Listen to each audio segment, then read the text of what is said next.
Namaste. My name is Neena Rai and I'm the author of the books Amazing Ayodhya and Adbhut Ayodhya. Today on the power table we have Pandit Satish Sharma with us. Panditji is an author. He is a fellow of the Royal Asiatic Society. He is a Dharmic scholar, director Global Hindu Federation and the Interfaith Network for the UK. Welcome, Panditji. Neena ji, namaskar, Jai Shri Ram to you. What an absolute pleasure to finally be able to sit and have this conversation. Thank you. Thank you for gracing us with your presence. Oh, it's my pleasure, it really is.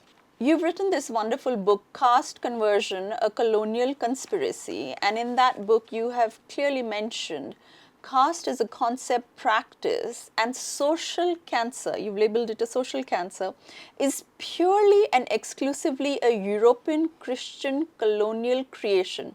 It has neither roots nor support in any Hindu ideology. The Church of England is responsible for every hateful act resulting from the perpetuation of the bespoke Indian caste, and the Church must not now be held accountable. Those are very strong statements saying that the Church must be held accountable. People would look at you in disbelief because so much of it is ingrained today. They're so brainwashed in thinking that it is a Hindu concept. Can you tell us more about it and what did you discover in this journey? Who all are responsible? How did it start? It's a great place to start the conversation. Firstly, that strong statement is not a statement which can be made lightly. Okay. And unless you have the supporting evidence, unless you have the research, and the facts speak for themselves, only a fool would make such a statement. Correct. You're asking to be knocked down by virtually everybody who is perhaps not so happy with the Sanatani tradition, everybody who is against the decolonization process that's going on here, and everybody who is supportive of missionary activity. So by making such a statement, you're literally standing up and saying, okay, I challenge you. Yeah. Now, it wasn't done lightly, and it was done out of necessity. We had a moment in history in Britain when allegations were made that the British Hindu community were practicing caste discrimination. And not just practicing it, they were applying it to such a degree.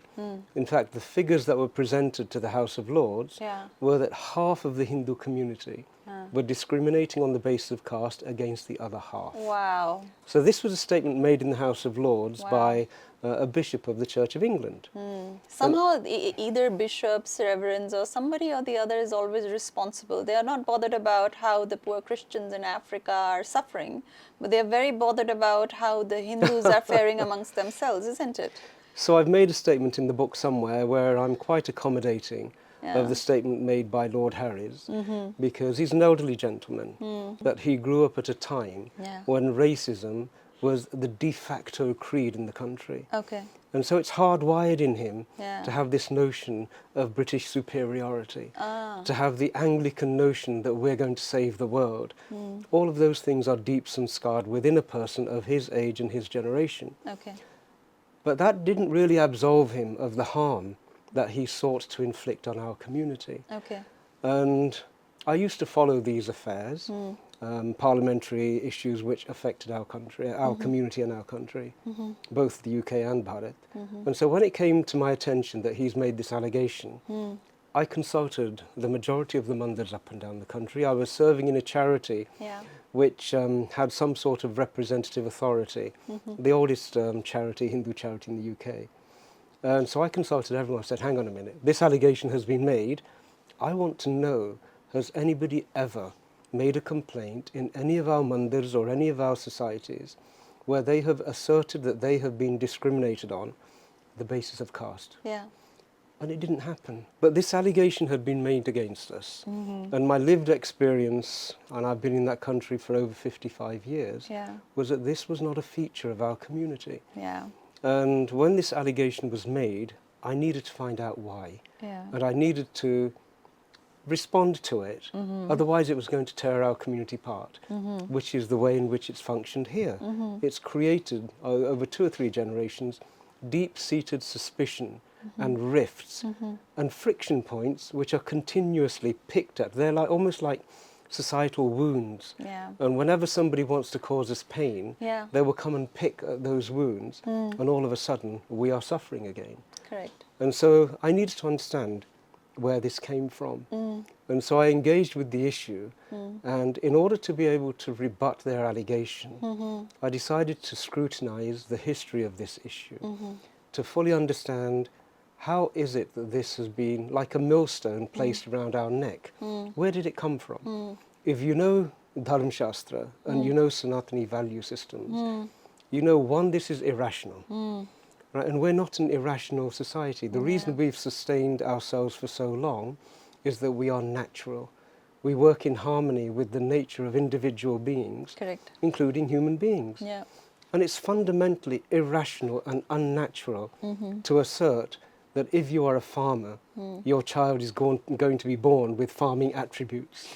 And if you are a scholar, your child is going to be born as a scholarly child. It's nonsense. It doesn't happen. It doesn't happen, and it's a lie. I know this because most of the farmers, their children become army soldiers or army officers, and in their leaves they go and do the farming.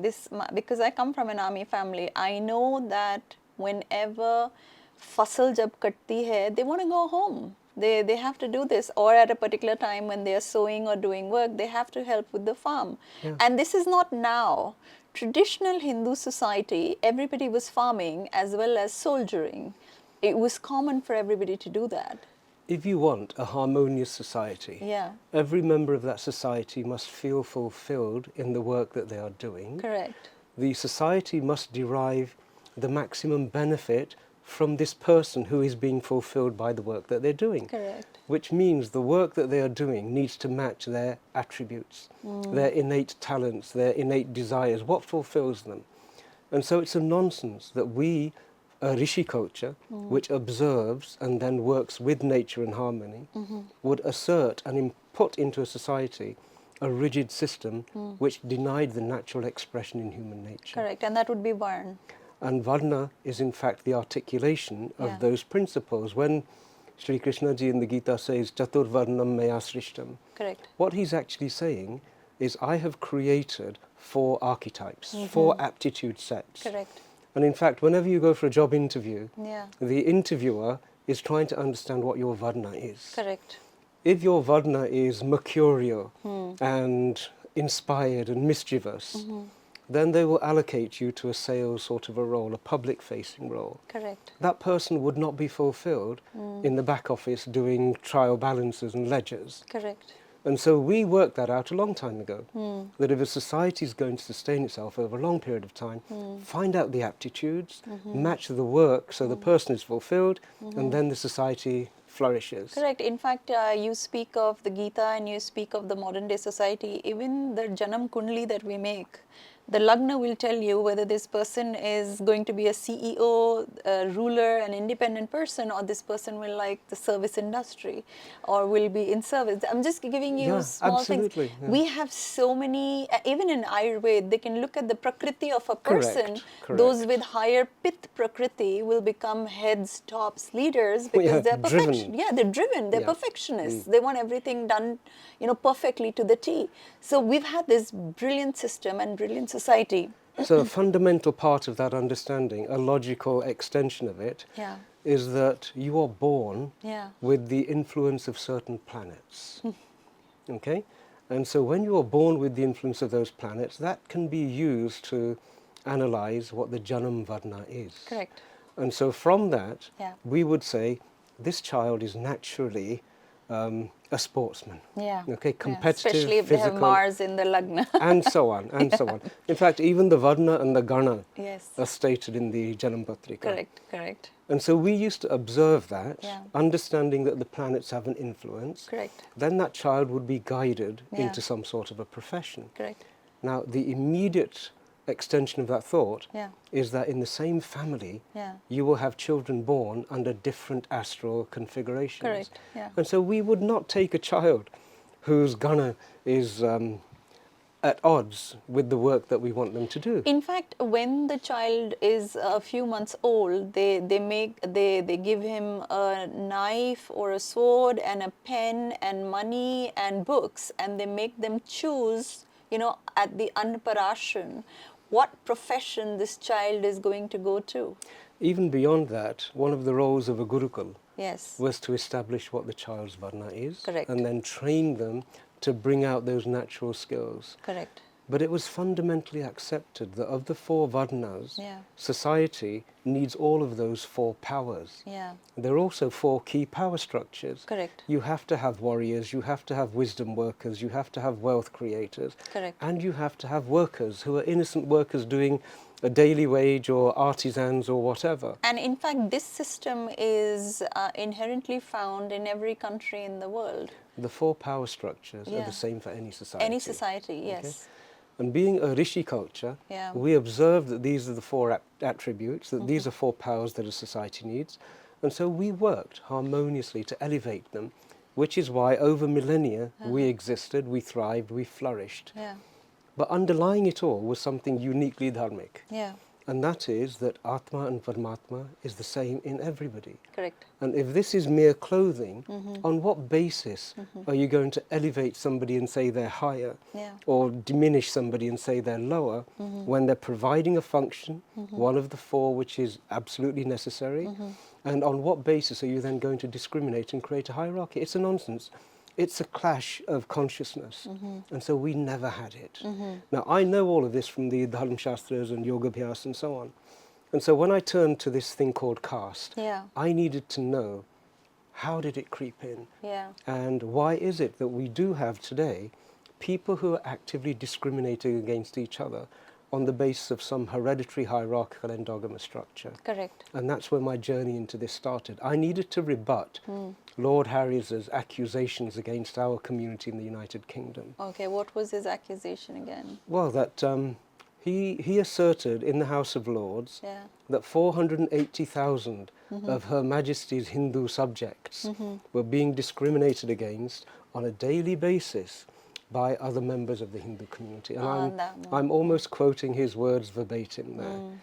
Now, I knew that we had a population of about 882,000, Yeah. which means 1 in 2 are discriminating. Half are discriminating against the Imagine other the surprise. You're asking, hey, did you ever feel discriminated against? It's like that means that every family member too must be discriminating, or every 2 families must be discriminating So against each other. you would walk into a mandir and half of our mothers Yeah. were discriminating against the other half. This is ridiculous. And I thought, no, this is not, this doesn't ring true. This is when I say the white man thinks he knows more about the indigenous people than the indigenous people themselves. And somehow they're always more concerned about what Hindus are doing rather than looking at the welfare of other Christians, especially, let's say, the Christians in Neena Africa. you have raised an issue Yeah. which needs to come center stage as Bharat and Bharatiyas decolonize. Yeah, they just don't leave us alone. It's like,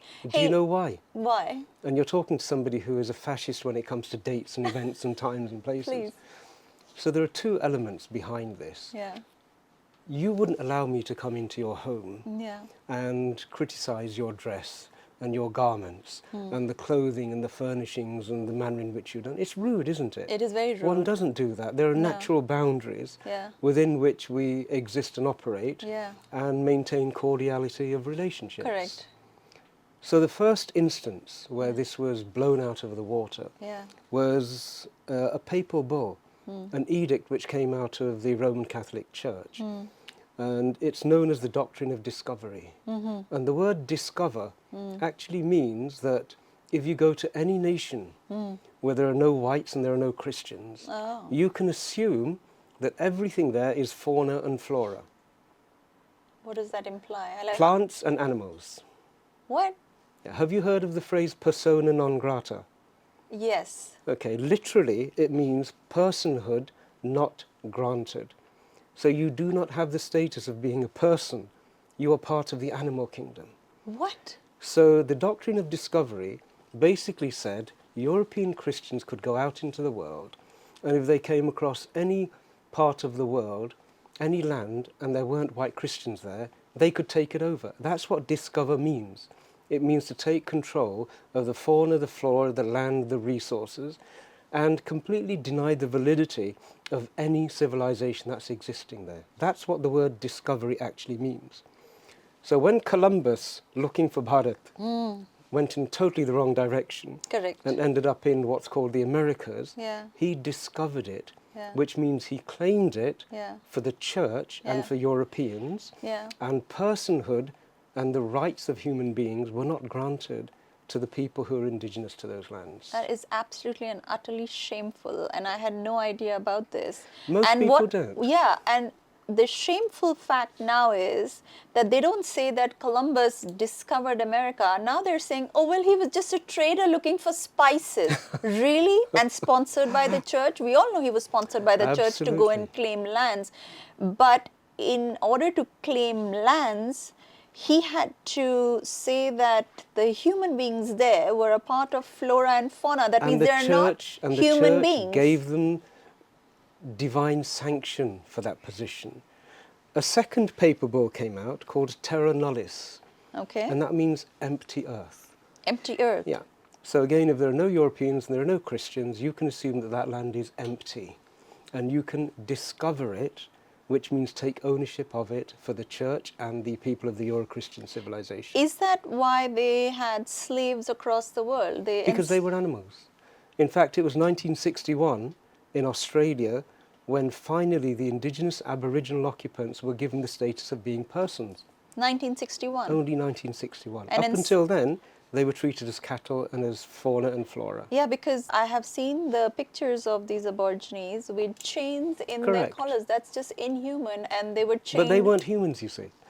In their vision, they weren't humans. But imagine what this does to the mindset of a colonizer, right? It gives them carte blanche to abuse every civilization, to cast aspersions on it, to judge it, to scrutinize it, to inspect it as you would fauna and flora, and then create fancy theories which suit your argument or your material desires to suit. And this is actually still present today. Churchill made an observation where he said, just because a dog has been lying in a manger for a very long period of time, Okay. I do not accept the right of that dog to that manger.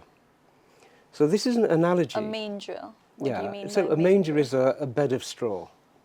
Okay, Jesus Christ was supposedly born in a manger. And in fact, I was also born in a manger in a little village in Punjab. That's a story for another day. Okay. But by saying that, Churchill was actually saying, just because people reside on one piece of land, I do not accept that they have a right to that land. Wow. Okay?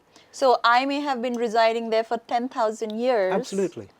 And You're the dog in that particular manger, and the fact that you've been lying in that manger and your ancestors have been lying in that manger for 10,000 years does not, in his mind, give you a right to that land and the assets of that land. And what makes them think like this about themselves? Because they're white, or they're white supremacists, or they're Christians? What allows them? It emerged out of theological conditioning. Okay. All right, so they asserted this. It was obviously to the advantage of pirate nations. Pirate nations. And Britain's original wealth came from piracy. Yeah. Okay? They were called privateers.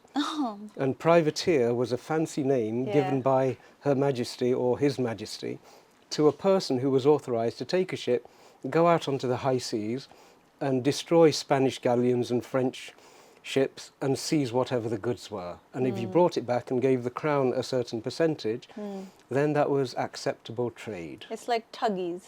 They were tugs. Well, the tugs, in fact, had greater validity and a right to their activities than this particular group.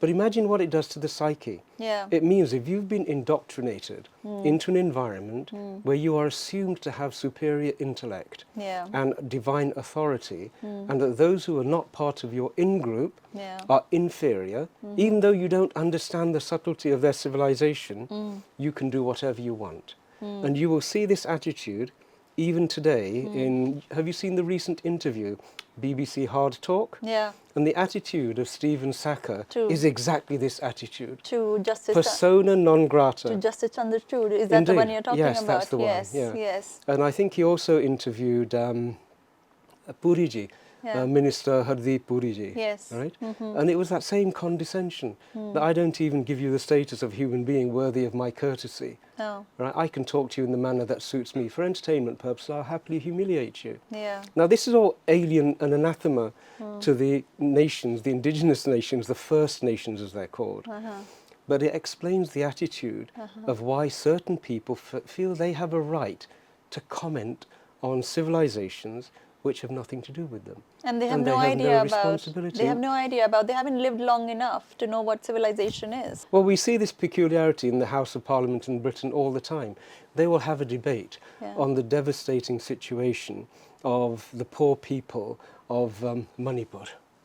And we really must do something. Let's send them some aid. Yeah, but it's that same condescending air. Their aid is against the state. It's like the US aid. Absolutely. All British aid and all US aid is not for the country or for the people. It is about how can they sow seeds of dissension amongst people. How can they buy votes to vote against the current government? This changed dramatically at one point in history. When? Because there was a point in history, up until that point, the Europeans had a whole philosophical group arise. They called them the Romanticists, who were in love with Eastern Oriental philosophy. Correct. And they started to write extensively about it. Schopenhauer and over in the States they had a number of philosophers who also wrote in that vein. But then the established powers, the institutions, saw their control on their flock disappearing. And so it had to be challenged. And so it became conscious policy that we can't allow these indigenous populations and civilizations, especially Bharat, to assert their own right to exist as a superior civilization over and above Euro-Christianity, Christendom. And then a shift occurred. And which year was this? Which time was this? So this brings us on to Hinduphobia. Yeah. Now, our Dharmic perspective Yeah. is that every child is born divine. Correct. You know, after 8.4 million incarnations, Correct. you acquire the body of a human being. Correct. And it's an incredibly wonderful thing. We are the only tradition, compared to the other major religions, who have said that to be born is to be divinity incarnate. Correct. And so when the other traditions have the notion that you're a sinner, Yeah. right, or that you have to be elevated to be less than, to be more than animal, they start with the presumption that we're less than divine, that we're not perfect. We say that everybody, Paramatma ka ansh is the expression. Correct. Right? And so we have this notion that every child is born Because we have a soul, we have an Atma, that's Paramatma, and we all have an Atma, and we all are part of the divine. Divinity incarnate. Yes. Now, if we have that as the offering to the world, and yet there is a world order which is established on colonizing, established on terra nullis, establishing on persona non grata. And remember, these power structures in the West have injected this understanding into their populations at birth, in schooling. You're superior. There are all these heathens, pagans, savages, infidels, or whatever you want to call them. And they feel they need to civilize us. And they need to civilize us. If you've built a power structure, which all of Europe is based upon colonial loot and crimes against humanity, the last thing you want is a civilization which says that actually women and men are equally divine, that every child is born divine, and that hatred is not natural. Then you don't want that message to get through to your flock, because they will abandon you. Yes. And so there was some point in time where they began to perceive the indigenous civilizations of the first world as a conscious threat. And so, you know, you're saying the indigenous civilization of the first world. Correct. Not the third world. So what does So we that... were the First Nations. Okay. The nations that were created during colonial times, what they call themselves as the First World, were built on reducing the First Nations to become the Third World. Europe has no natural resources. It has no gold, no oil, no diamonds, no gems, no silver, no nothing. Yeah.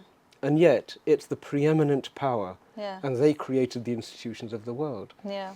So at which point did that happen? How did they flip from being appreciative, being Indophiles, studying the scriptures and taking them back and saying there's immense wealth and beauty in this civilization? How did they become Hinduphobic?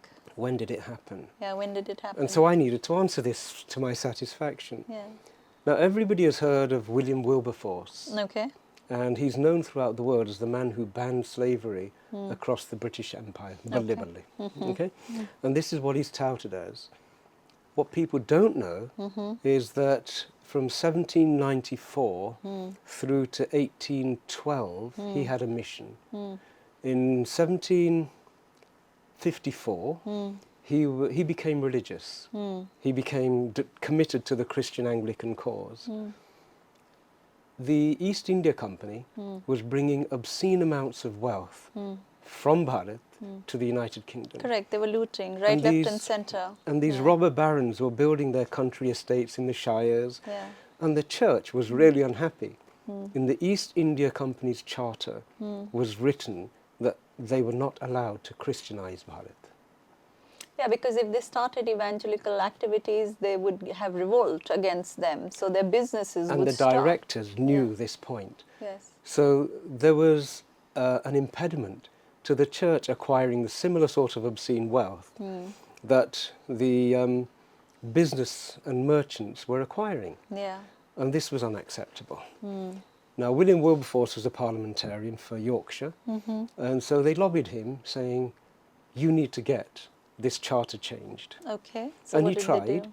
and the East India directors defeated him every time it came up for renewal, until 1812. Now, in 1812, something changed. In the 2 years prior to that, Okay. somebody had been wandering around up and down the country of the United Kingdom, telling all of the English Christians, decent, honest, devout people who knew very little, that there was this land where a huge number of Her Majesty's subjects were actually being targeted by a violent group of Hindus, Wow. and that we had to save them. That these Hindus would die in their dozens in front of the Jagannath Rath, that these Hindus burned babies and threw them into rivers to catch crocodiles. What? That these Hindus engaged in sati, that they used to burn widows. Yeah, when they were burning witches. Yeah. Well, when they actually, I don't know whether you knew this, but the Church of England, there was an Anglican person whose title was the Witch Finder General. Yeah. His job was to go around looking for witches and burning them. Yeah. But they created an atmosphere throughout of the United Kingdom, and literally from every church pulpit, the priest was preaching to his flock that we have an obligation to save these poor stricken souls from their oppression over in far off India. We have to bring them into the light.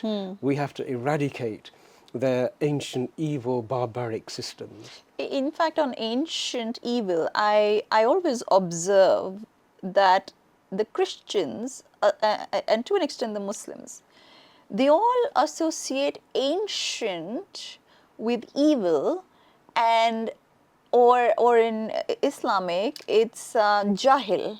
That means they were not trained or they were uncouth. And in fact, if you ever notice any horror movie, the horror movie says, oh, there's something ancient, some ancient evil lurking. I've always observed this about horror movies. So that ancient is just 2,000 years ago. That's before Christ. Yeah. Anything before. What they do not, and so then by that regard, they think that they have done the right thing by eradicating every single civilization and putting them in the museum. It's worse than that. Yeah. If you have a look at what was actually practiced, Yeah. they wanted to impose a belief system on top of pagan wisdom traditions. I often say to people that we're not a religion, we're not belief-based, that doesn't define us. We're a wisdom tradition, we're a rishi culture, we look Correct. to see deeply Correct. and understand. And so they were faced with, they had a tool, a mechanism for brainwashing huge numbers of society. Yeah. But there were all these wise people around the world. Most of them, throughout Europe, wisdom was in the hands of wise women. Yes. They used to have the history of herbs, how to Yeah. do healing. Yeah. They were the nurturing carers. Yeah. And they didn't buy any of this nonsense, right? You can imagine a mother when a child goes to her and speaks some utter rubbish, she said, "Chup hoya, bevkoof kahinka," right? And so a lot of the wisdom was in the hands of women throughout Europe. Correct. They had a huge problem with women as well. They still do. And that's why they had to destroy Yeah. the repository of wisdom across Europe, and they burnt witches in their hundreds of thousands. Yeah. It was actually the erasure of a competing wisdom tradition. Yes. They went to Africa and they discovered that there are all these men with knowledge of herbs Yeah. and healing Yeah. and spiritual traditions. Yeah. So they took the brand of witch, Yeah. which they'd established through Europe, and suddenly these wisdom tradition holders became witch doctors. Yeah. So you take that hate brand that you've so carefully curated, Yeah. and then you place it as a garment Yeah. around the person who you want to attack. Yeah. And so they first erased the witches, then they erased the witch doctors. It's the same hatred. And I have noticed this, that the current generation of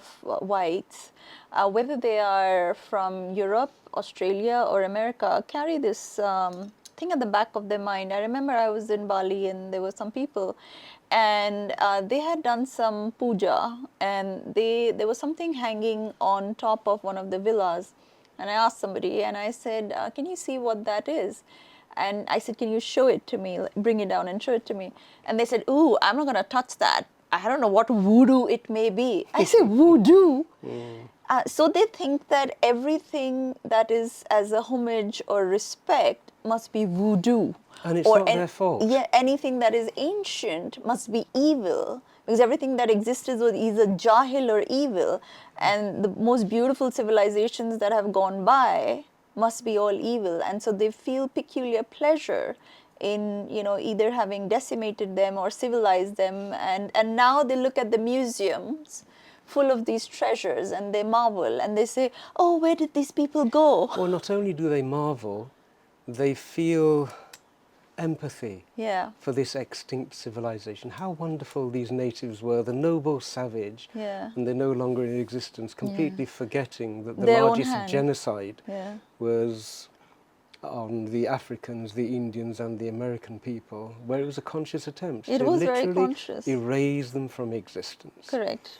And this attitude is still prevalent. And one of the things about Hinduphobia that I have noticed is that the native Indians, the feather Indians, that's how they differentiate between the dot and the feather. The dot, yeah. Dot that's Indians and feather Indians. the dot That's Indians. correct. The American natives are the feather Indians, and the Indian natives are the dot Indians.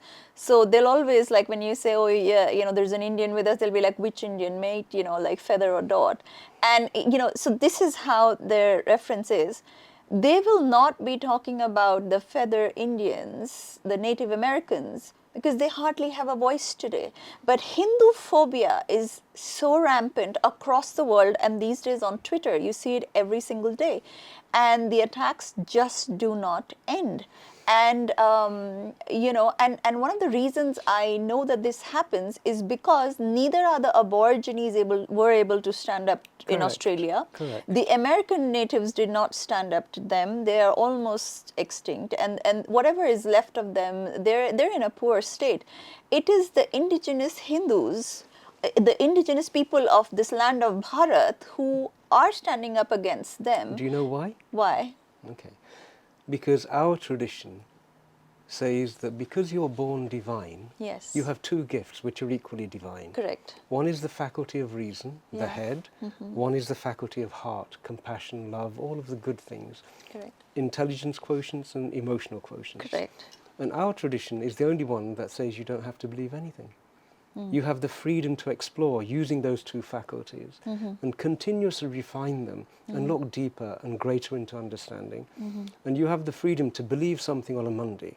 You explore and you find a better explanation. You can discard that belief and move on to the next belief and the next belief. Higher levels of revelation of what Satya is. And there is no compulsion, there's no coercion. Yeah. And that's only possible if you recognize that we're divine creatures. And so we can trust in divinity. Correct. We're part of this incredible symphony of creation. And so we are naturally good, just like the rest of this. Yeah. So you can trust people Yeah. to grow, and there's no compulsion, there's no emotional violence, Yeah. and there's no intellectual violence. Yeah. And because we apply that, we don't fall for BS, Yes. as our contemporary youngsters would call it, right? Yes, Because it BS. doesn't make sense. And our tradition says, if it doesn't make sense, you don't have to accept it. Correct. And so there is a freedom behind that. Now, if you have built your empires Yes. on denying people the freedom to think, the freedom to speak, Yeah. but you retain the freedom to enforce a belief system through violence, Correct. then your whole edifice becomes shaky when confronted with people who say, well, actually, human beings are naturally good. We are not sinners by birth. We are divinity incarnate. And we have the freedom to explore all dimensions of existence so long as we're not causing pain to other beings. Okay. And that's it in a nutshell for us. And, you mentioned about multiculturalism in Britain must die. And, they now have gone opposite. And, now they're talking about, first they go ahead and decimate all cultures. Then they talk of multiculturalism. And then they're saying multiculturalism in Britain must die. What is going on? Like, they seem to be a very So confused this is a new lot. religion. This is a new religion. Okay. And a religion means Have they forgotten science as the new religion? Have they moved on from science now? I'm not sure whether science was ever a religion. Some sort of... No, because everything that you would say, let's say Indians would say that we follow this, there's a tradition. Oh, is it rooted in science? Is it rooted in science? And, it's so much so that even Hindus will say this again. And so a lot of Hindus started posting scientific reasons. It came as a mechanism, as in a defense mechanism to the attacks on what's the scientific basis? Oh, it's so unscientific. Oh, it's so unscientific. So now you have people explaining the scientific reasons behind Sindoor, behind Payal, behind Bichya, all these things. There is a foundation behind the scientific process and principle, which is by and large being ignored by all those people who assert scientific explanations. And prior to being able to assert a scientific explanation, you need to have done the experiment. Correct. If all you're repeating is the results of somebody else's potential experiment, then you haven't adhered to the very first premise, which is do the experiment. Yourself. And so the word sadhana, sad itself, sad, right? Sad means to establish through experimentation. Sadhana is the process of conducting an experiment. A sadhu is a person who is conducting an experiment on their own existence. So the highest form of scientific thought is to do the experiment yourself. In fact, Shastra means exactly that. What has come down to us after people who were before us have observed, found, discovered, or researched, and it is their collective experience that they are noting down as form of Shastra. Correct. And that is why whether you take Vastu Shastra, whether you take Shilp Shastra, whether you take Kam Shastra, all of the tenets that are given there are still holding true today, or at least are being still... Experiment. Yes. Conduct an experiment for yourself.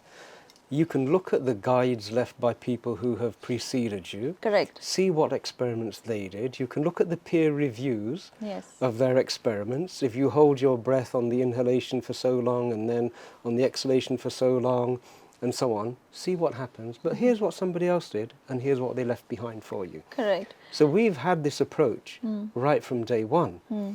Now the issue is that if you are good-hearted people and you are open to exploration, then it also gives you a vulnerability. Okay. And that vulnerability is that you are open for persons who actually have no adhikar to come and interrogate your experimentation processes. Oh. Now this is something that we have got to reinstate. The principle of adhikar is vitally important. And adhikar means somebody who has conducted experimentation, has acquired a degree of wisdom, has to gauge the person in front of them and come to a conclusion as to what the consequences will be of giving them an answer. Now we don't do this. We've developed a Dyalu nature. Right? It doesn't matter who comes, we will give them what they need. And we've paid a really heavy price for it. I don't know whether you've come across the history of Ghazni. Yes, but why he came and burned Nalanda, it's because a healer from the Hindu tradition healed him of an incurable disease. Oh. He was extremely ill, dying. None of the Veds who were around him from the Islamic tradition were able to heal him. And one of them approached him and said, look, there is a healer from Hind, and he may be able to help you.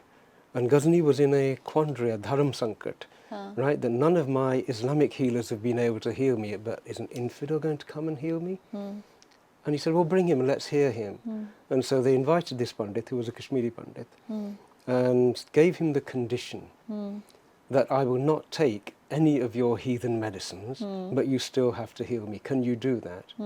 And him being very clever, but not very wise, said yes. And he produced an Ayurvedic supplement and coated the pages of Ghazni's Quran with that herbal supplement. No. And so this gentleman, every day he would read his Quran and he became healed. And when he was healed, he wanted to know how this had happened. And it was disclosed to him that this is what happened. Okay. And when he learned that this healer had got all of his training from Nalanda, right, he set off to remove a body of knowledge which was in the hands of the pagans and the heathens. So it was jealousy. It was competitive knowledge systems. Yeah. It was a wisdom tradition which he felt was a threat to the way in which they ruled. Yeah, because then they are no longer superior.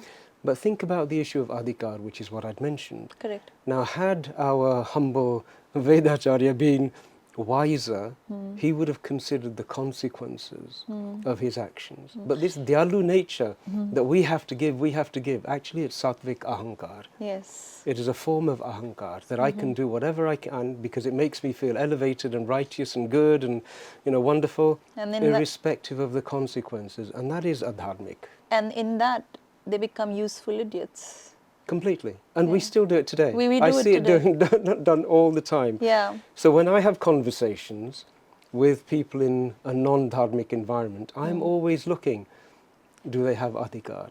So when somebody like an Audrey Trushki comes in and starts to talk about our history, the answer to it is not to engage with her on an intellectual debate. She is an interloper into our emotional and intellectual civilizational space. Correct.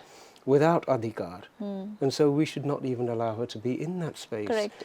But the reason she thinks she can come into that space and rummage around in our history and our civilizational wounds is that notion of the doctrine of discovery. That she has some sort of God-given Adhikar because she's white and because she's from a Christian lineage, a colonizer mind, that she can come in and talk about anything, anywhere, from a position of authority. No, she can't. I think there's somebody in her family is a reverend as well, or she comes from her parentage. Her parentage, that's correct. right? Yeah. And so her parents are missionaries who did not fare very well in Bharat, shall we say. yeah. So that gives her the impetus to go against the people. But just think about the people who invite her here. Yeah. They have no useless. notion of Adhikar. Yeah. They have no notion of civilizational protection.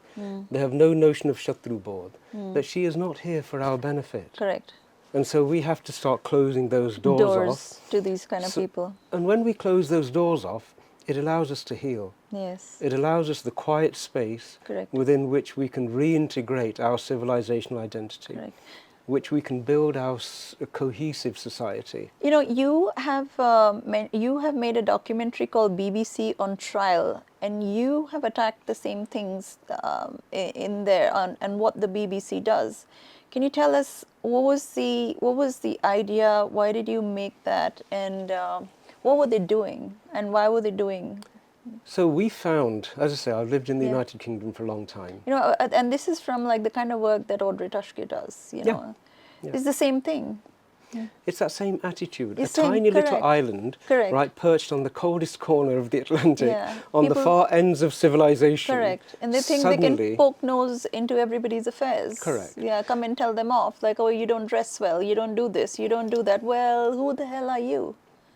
Yeah, but our nature is actually more magnanimous. Okay, Yeah. we have to look on them at their position on the scale of evolution. Okay. Okay, we have this wonderful idea of Purusharth, Yes. Kam, Artha, Dharma, Moksha, Correct. in that order. Yeah. Okay, so Kam is built into the fabric of our physicality. Correct. Right, it's the search for Anand through sensory stimulation. Correct. Okay, Artha is the search for Anand through the accumulation of material wealth. Correct. Both of those are actually necessary in order for society to exist. Correct. One is the motive force of creation, the other is the motive force of preservation in a society. We need buildings, we need those things. Correct. So Kama and Artha are actually vital.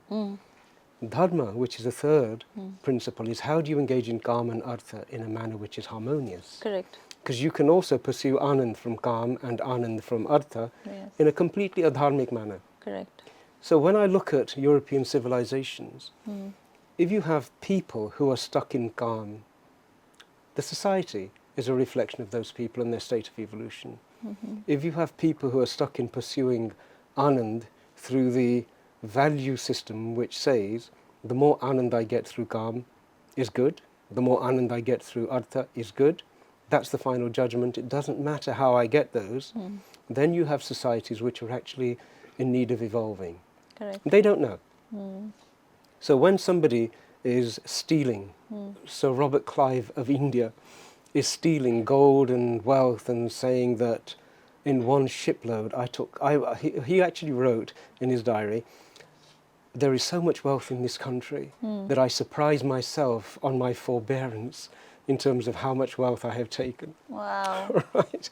So he's stealing left, right and centre, and he's completely unaware of the consequences and the suffering that his theft is going to create. So he is stuck in deriving Anand from Artha. Okay. And so when you have societies which are stuck in stage 1 and stage 2, as I call them, we need to understand where they are. We're the only tradition which not only mastered every height of Anand in Kam and every height of Anand in Artha, but in a dharmic manner. Correct. In a dharmic manner, it means harmoniously Yeah. and sustainably. Correct. And so we have that understanding. So when we engage with civilizations and societies which are stuck in Kama and Artha, we need to recognize that that's where they are. And we need to recognize that their value system says they can steal from us. Yes. They can harm our children. They can steal our daughters because their value system says you can gain Anand from doing this and you don't have to bother about the suffering of the other person. You don't have to bother about the morality of things. And more often than not, they're given completely irrational reasons to justify acquiring Anand by stealing, by raping, by pillaging, by thieving, by destroying other societies. But from our dharmic perspective, we need to recognize that any society which is stuck in Kama and Artha does not have the Adhikar to come and tell us about what they think our weaknesses and flaws are. So whenever I was at one gathering and there was an ex-German finance minister there and some Spanish ministers, and they had come to invest in Bharat. And they were saying that Bharat is going to be like a comet. Its economic recovery is going to soar through the heavens. And I was watching and I was thinking, you're here to tell us that this is what we're going to do. Yeah. But what's happening in your societies? Yeah. Right? And You're because you in haven't done ruins. it in your societies, you have no adhikar to be advising us who are doing it. Yes. You haven't understood the principles that we're applying in order to achieve this growth. Yes. We're not doing it by raping and pillaging and stealing resources and assets from other nations. It's an indigenous creation of wealth. And so that form of GDP is entirely dharmic.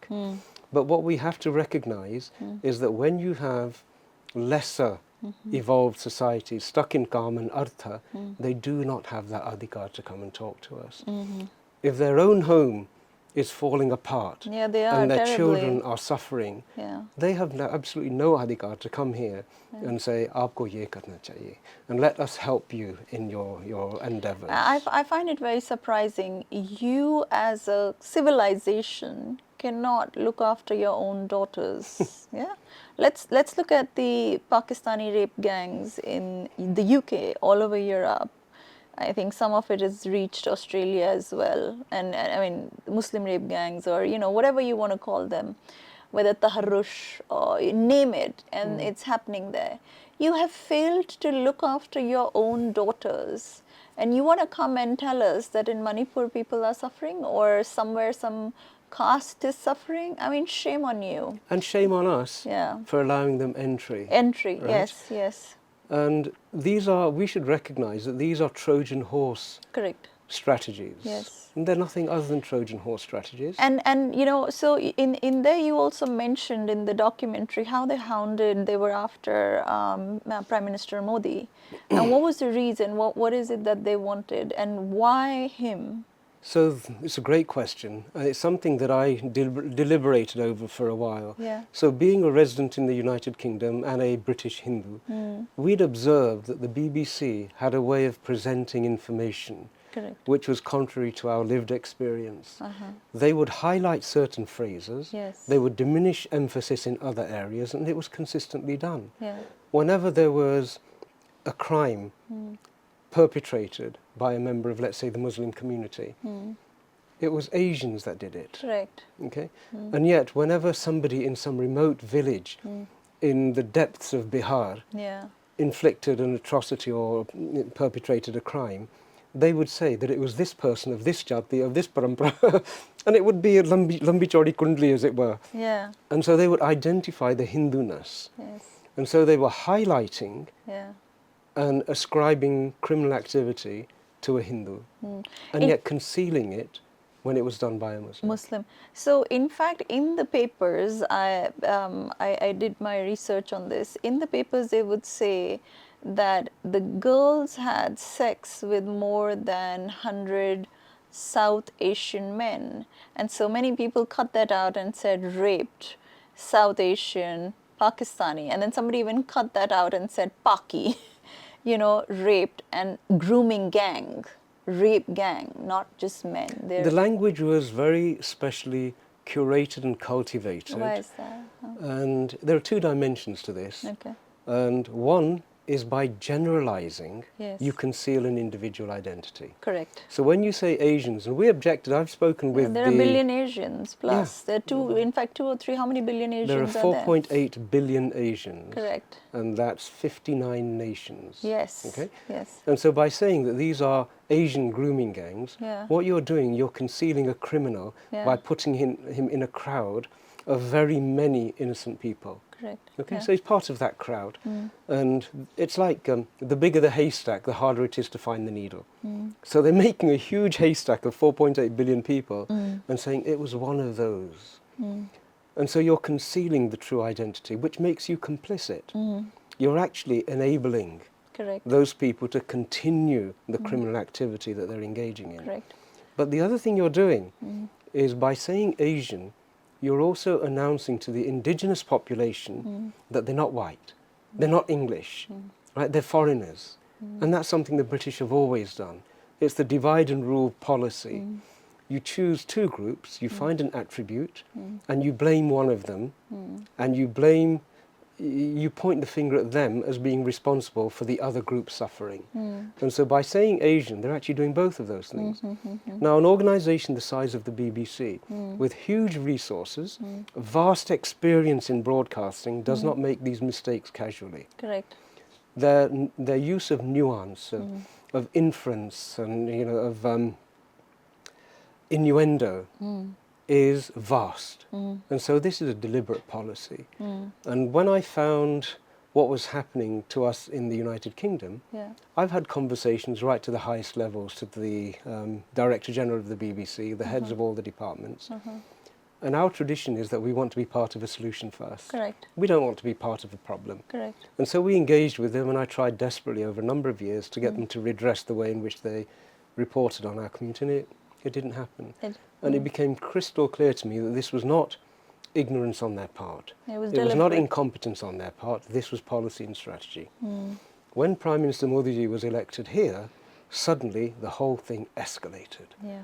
And it became apparent to us that everything good that was done for the healing of the indigenous people of this homeland, the Dharmic civilization here, anything that was good to help it restore itself would be condescendingly criticized by the BBC.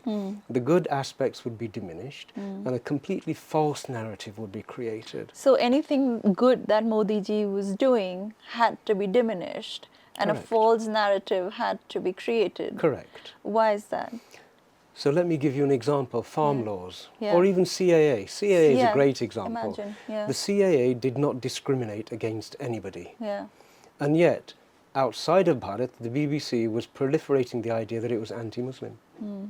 And when you create a propaganda trope, Yeah. people believe it instinctively. Yeah. Because it's not presented on a factual basis with the evidence, it's presented on an emotional basis, and its purpose is to trigger a response that you've already seeded. Okay, and so this is how the reporting became, it just, the levels of it became unbelievable. You know, they themselves have discriminated against Muslims a lot, and but when it comes to Hindus, they make sure that they don't fight the Hindus directly, because I think they're afraid of losing big time. So what they often do is that they pit the Muslims against the Hindus here, or Muslims in the world against the Hindus here. And the sad part is that the Muslims fall for it.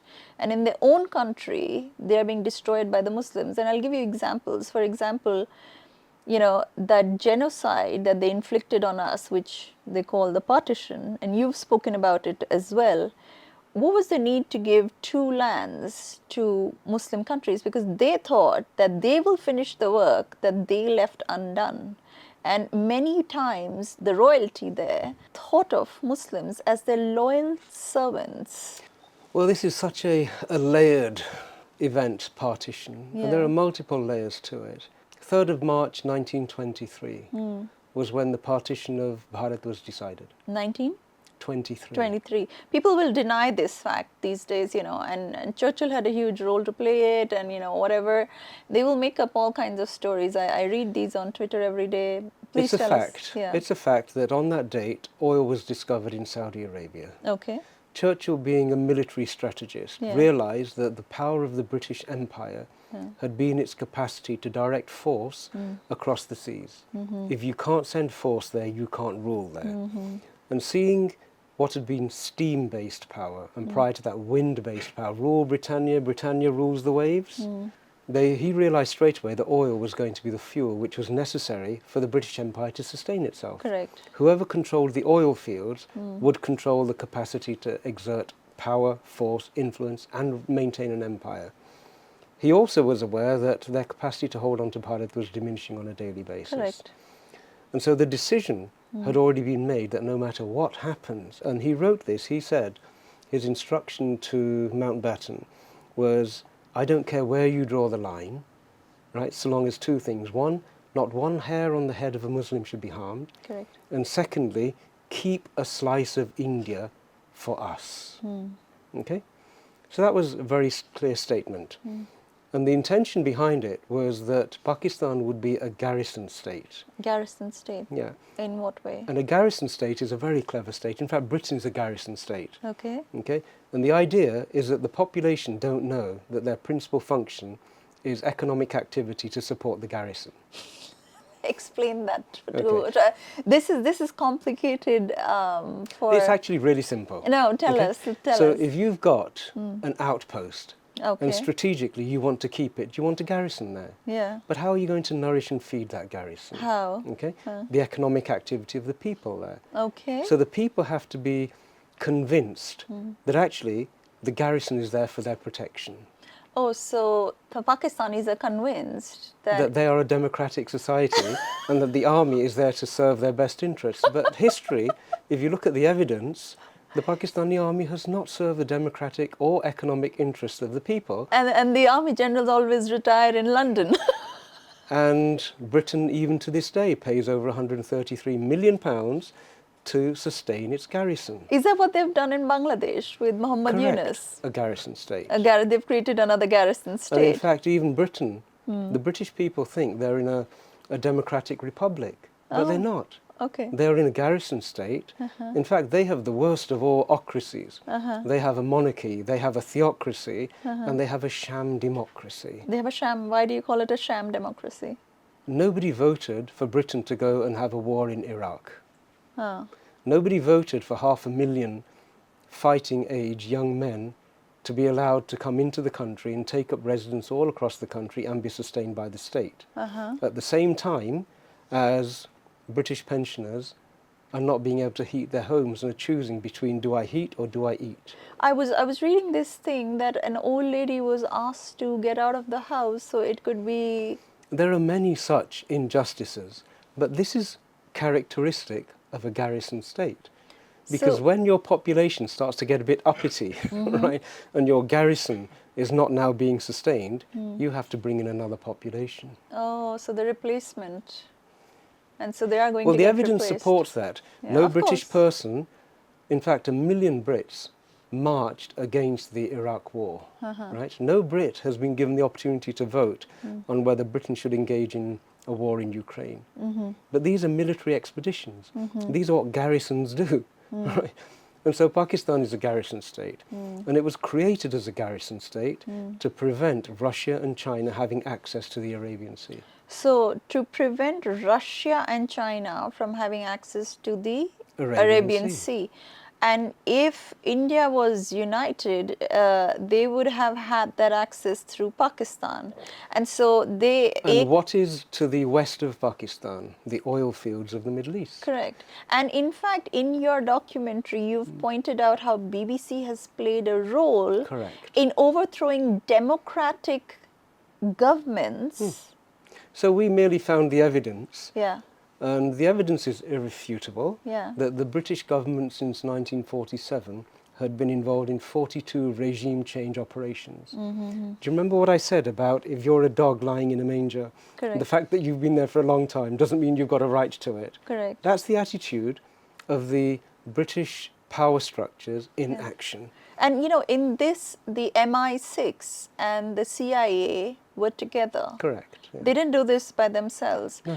And they used the BBC strategically. You have mentioned some terminology that they used to indicate that they shouldn't. So what Well, did not only did the BBC seed propaganda to create a toxic environment, an environment toxic to the existing democratic governance yeah. in Syria and in Iran, Yeah.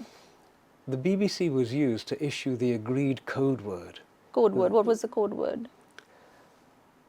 It is now exactly 12 p.m. It is now exactly 12. The use of the word exactly was the trigger word to let the revolutionaries, as they were called, or the insurgents, the destabilizing forces, know that everything was ready. Otherwise, the BBC never said exactly.